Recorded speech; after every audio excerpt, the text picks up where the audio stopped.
बड़ी खबर है, प्रियंका गांधी वाड्रा ने बोला है सोनिया गांधी को बेवजह परेशान कर रही है भारतीय जनता पार्टी। सोनिया जी 80 साल की होने वाली हैं, उनको बेवजह परेशान किया जा रहा है। इस उम्र में तो उनको छोड़ देना चाहिए। ओके, सुधांशु त्रिवेदी आपका जवाब। देखिए, महुआ जी को मैं एक और बात याद दिला दूं। प्रियंका गांधी वाड्रा की बात का जवाब सुधांशु जी। उनकी बात का भी जवाब दे देता हूं। बिल्कुल जो उन्होंने कहने का प्रयास किया है, बिल्कुल उन्होंने बहुत अच्छी चीज याद दिला दी है। सोनिया गांधी जी कांग्रेस की सर्वोच्च नेता हैं, वो 80 साल की हैं। मल्लिकार्जुन खड़गे जी 85 वर्ष के हैं। उसके बावजूद कांग्रेस का नेतृत्व युवा है। राहुल गांधी जी 55 वर्ष के हैं, पर वो युवा हैं। अगर वो नॉर्मल जीवन में होते तो 5 साल बाद सीनियर सिटीजन हो जाते। और प्रियंका गांधी जी भी शायद 53 वर्ष की हैं और वो भी युवा नेता हैं। तो कांग्रेस की जो आयु की परिभाषाएं हैं वो अलग हैं। जहां तक सोनिया गांधी जी के प्रति सम्मान की बात है, तो मैं ये भी बताना चाहता हूं, सोनिया गांधी जी ने विपक्ष के नेता रहते हुए कितनी बार विदेश में जाके भारत के बारे में अनशट बोला, बताइए? कभी नहीं बोला। मनमोहन सिंह ने कितनी बार बोला? नहीं बोला। अधीर रंजन चौधरी जी ने बोला? नहीं बोला। कांग्रेस के नेताओं का पूछिए। नरसिम्हा राव सरकार में अटल जी थे नेता प्रतिपक्ष, उल्टा जाकर समर्थन किया जिनेवा में नरसिम्हा राव सरकार को। इकलौते एकमेव अद्वितीय नेता प्रतिपक्ष राहुल गांधी जी हैं, जो एक तो हर सेशन के बाद फट से वेकेशन पर चले जाते हैं विदेश। हर सेशन के बाद एक वेकेशन, और वहां जाकर वेकेशन होती है या कौन सी गुप्त मीटिंगें होती हैं, अचानक वो भारत विरोधी सारे तत्वों के साथ मिलके कुछ ना कुछ भारत विरोधी बातें करते हैं। और अभी जो आपके मुंह से राहुल गांधी की छुट्टी को लेकर इतने चिंतित क्यों हो जाते हैं आप? पूरा आपका गठबंधन नहीं, मैं अभी अरुण भारती ने भी बोला वो पार्ट टाइम पॉलिटिशियन है। समझिए, नहीं, मैं जो बात कहना चाह रहा हूं, आपने कहा वो गली मोहल्ले के लोगों जैसी धमकी की भाषा है। गली मोहल्ले का मामला नहीं है अमित जी, यह अंतरराष्ट्रीय मामला है। यह अंतरराष्ट्रीय मामला है। अगर जॉर्ज सोरेस ने कहा कि मैंने $1 बिलियन रखे हैं भारत से मोदी की सरकार हटाने के लिए, तो वो कहीं ना कहीं तो कुछ ना कुछ तो हो रहा ही होगा जाके। मैं फिर कह रहा हूं, राहुल गांधी जी मलेशिया गए थे, मलेशिया में लंकाविये में प्रकट हुए थे। लंकावी क्यों गए थे? अच्छी जगह है, बड़ा अच्छा टूरिस्ट प्लेस है। तो या तो वो टूरिज्म करने गए थे तो वेकेशन हो गई, अन्यथा लंकावी में एक भारतीय नागरिक भी रहता है जो भारत से निष्कासित है, वो शांति का मसीहा जाकिर नायक। अब ये महज संयोग था कि जहां जाकिर नायक है वहीं पर राहुल गांधी जी को छुट्टियों का सुकून नजर आया। फिर खैर वो कोलंबिया चले गए। खैर छोड़िए उस बात को। अभी मैं ये कहना चाहता हूं, महुआ जी से एक बात कहना चाहता हूं। बिहार विधानसभा चुनाव हुआ और इनके एक मंत्री ने, जेएमएम के मंत्री का ऑन रिकॉर्ड दिया गया बयान है कि बिहार में हमारे गठबंधन के साथ जो धूर्तता की गई है, धूर्तता वर्ड है, अब हम अलग लड़ेंगे। तो साहब झारखंड मुक्ति मोर्चा कह रहा है कि धूर्तता की गई। और मैं एक डाटा बताना चाहता हूं चरण सिंह सापरा जी को, जो लोग कहते हैं ना कि साहब हमारा वोट चोरी हो गया, वोट चोरी हो गया, तो मैं बताना चाहता हूं वोट था कितना जो चोरी हो गया।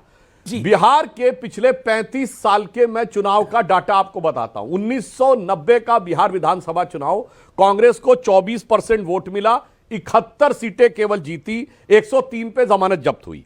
1995 केवल 29 सीटें जीती, घट के वोट 16% रह गया, 167 पे जमानत जब्त हुई। सन 2000 में केवल 23 सीटें जीती, वोट परसेंटेज घट के 11 पे आ गया, 231 पे जमानत जब्त हुई। सर पूरी बात सुन लीजिए।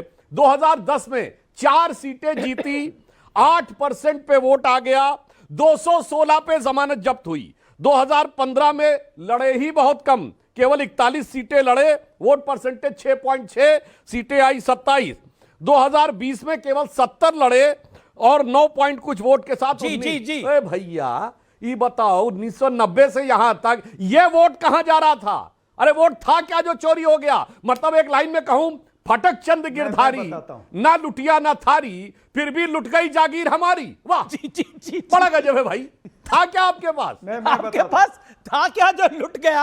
आपके पास था क्या जो लुट गया? और जो बचा भी था वो जेएमएम कह रही थी कि आप चोरी हुआ कर रहे हैं। मैं आऊंगा आपके पास। ओके, सतीश के सिंह, जो कांग्रेस के पास था क्या बिहार के अंदर जो लुट गया? लेकिन जो बात आज श्रीकांत शिंदे ने बोली है वो बात इंपॉर्टेंट है। जो बात यहां Arun Bharti member of parliament ने बोली है वो बात इंपॉर्टेंट है। उनके नेता जब चुनाव होता है तब बाहर चले जाते हैं, तो चुनाव जीतेंगे कैसे? पार्ट टाइम पॉलिटिशियन है, वर्क फ्रॉम होम करते हैं। That's a basic question, answer it. Satish K Singh, you are a fine journalist, make your point. देखिए ऐसा है, मैं आपकी उम्र नहीं पूछ रहा आपसे। मेरी उम्र आप पूछिए, पहले प्रधानमंत्री जी के पूछिए, तब पूछिएगा। नहीं, पता है सबको 75 है, पूछनी क्या है? अच्छा तो ठीक है।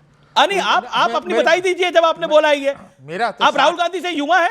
नहीं, वो हमसे छोटे हैं। आप उनसे कितने साल बड़े हैं? हम उनसे छोड़िए नहीं, नहीं, बता दीजिए, इसमें क्या अर्ज है? हम उनसे 5 साल बड़े हैं। 5 साल बड़े हैं, मतलब आप 60 के हैं, वो 55 60 में जा रहे हैं। 60 बस छोड़िए, आप हटाइए। 59 के हैं, आज वो का 55 मुद्दा, के हैं। आज का मुद्दा बड़ा गंभीर है कि विपक्ष के नेता ने लोकसभा में जो सत्ताधारी पार्टी है और चुनाव आयोग को लेकर गंभीर सवाल उठाए, यहां तक कि एंटी नेशनल शब्द का उपयोग किया है।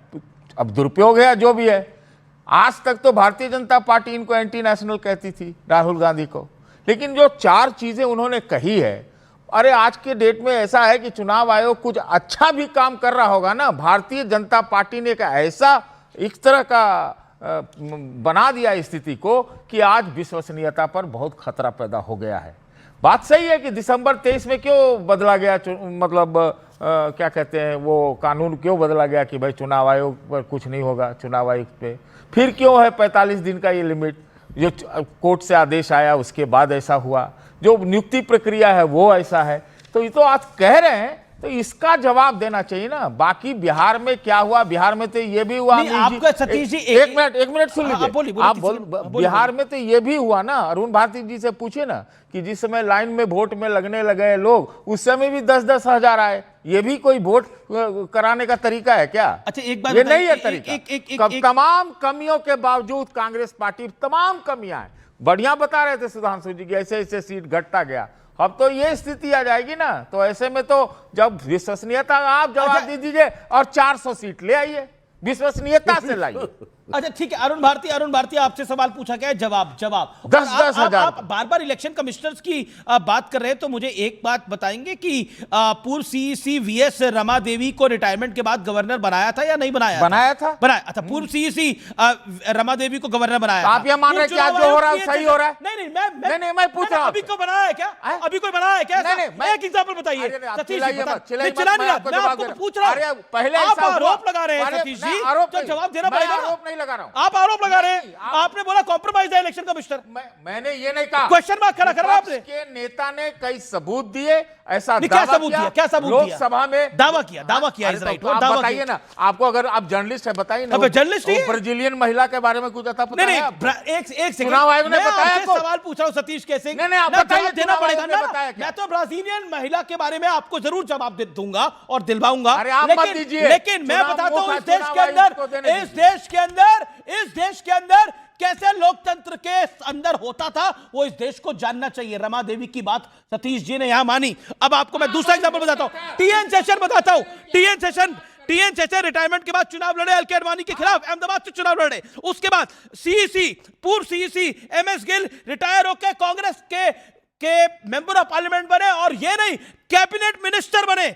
और कुल मिलाकर सीधी बात यह है कि आज के दौर में अगर एक एग्जांपल आप बता दें, कोई बता दे, तो मैं आपको मानता हूं। बताइए, एक एग्जांपल नहीं है। ओके, अरुण भारती आपका जवाब।